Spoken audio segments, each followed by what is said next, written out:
I observed Cedarwood Elementary School. The school is very nice and decorated. There are a lot of school spirit signs, lots of encouraging signs around the campus, which created a positive environment on the school.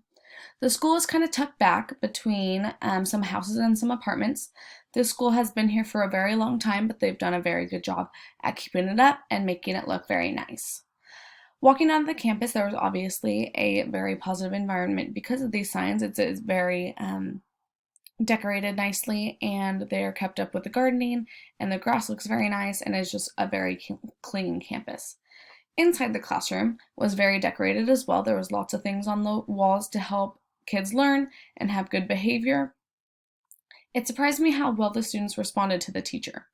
The teacher doesn't mess around. She is very sweet but stern when she needs to be. She would talk briefly and say a kid's name if they were talking while she was, or she would say the kid's name, no thank you, to someone who was doing something that they weren't supposed to. The content of these grade levels were a lot higher level than what I can remember when I was in grade school. The math and the reading they are able to do is a lot more intense than when I was younger. There were things such as word conjunctions that I was familiar with, but I remember doing those things at a lot older of an age. This reminds me of how we talked in class about adaptations. Teachers say to teach in the middle for the kids who struggle a little and the kids who get information down right away. This way, you could also give challenging problems to them to think and also easier problems for the students that may struggle and see how the content works. You also may have to adapt to how you teach something. The teacher I observed did a very good job at giving one kid a one-on-one time if they did struggle with something. In a school place, there's always going to be students that have different struggles, whether it be in the classroom or at home. I've worked in other schools before as well, and it is always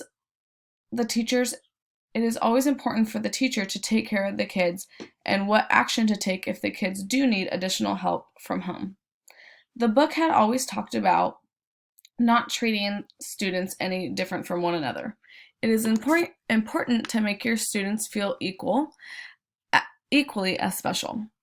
If a kid has a problem at home, you address that outside the classroom. Teaching a diverse group is obviously very difficult, but it's your willingness to adapt that will make it much easier. During the COVID-19 changes, I know that there has been obviously a lot of changes within schooling, and I also work in a school as well as observing at the schools that I have to get my observation hours at. And so I've talked to teachers at the school I work with and also the school that I observe at. And they talked about during the COVID-19 changes, teaching was obviously switched to at home. And so these teachers were sending packets home. And a lot of the time I also have been helping this little girl that is our family friend, and she has been sent big packets home with additional work to do, and their teachers give them kind of a game, or not a game plan, but kind of a lesson plan on what they're supposed to do for that day. There are certain things they have to do that day. What I was also surprised at is that they also gave like a time for PE. So they gave 30 minutes for math, 30 minutes for reading, and then 20 to 30 minutes for PE. So they encouraged the kids to go outside, play, also do something other than sitting around their house, which I also think was very important. Kids were sitting, so they got packets. We're given a list of homework to do, and they're to complete the assigned homework for certain days, as I just talked about. Along with the COVID-19, both of my parents work in Clovis Unified. In the Clovis Unified School District, my mom works as a secretary and my dad works as a teacher at Buchanan High School. Obviously, they were forced to work from home, so my mom takes calls from home and she works on her computer at her desk. And my dad also obviously has to send out work for the kids. So he does that a lot of the time online, and the kids are to turn those into Google Classroom, which is what they use in high school. My dad loves teaching, which has been this has been a hard change for him, and I know he loves to be in the classroom, so I think this experience is very hard for him. through not being able to go to school. Through this experience, they have also asked if they would be more lenient with the kids and it would make it more challenging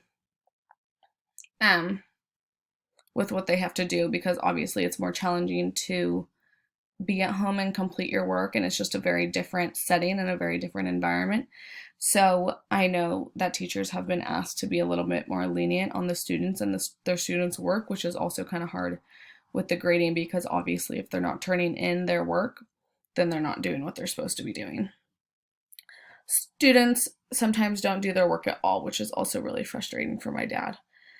For me, this experience has been interesting. I've definitely gotten time to be more organized since I'm not running around all the time. I obviously don't work right now, and obviously I'm not going to school, so it has given me more time to be organized. I write out my work. I write it out on a whiteboard calendar that I have, and I have been really keeping up with my work, obviously because I have a lot more time. It has been a learning point for us as students that want to be teachers.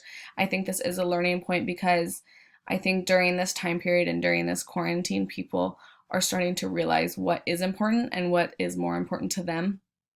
And I think teachers, while we go back and us as future teachers, will go back and appreciate what we have, and those of us that want to be teachers really makes us appreciate what we have and the people around us. Thank you.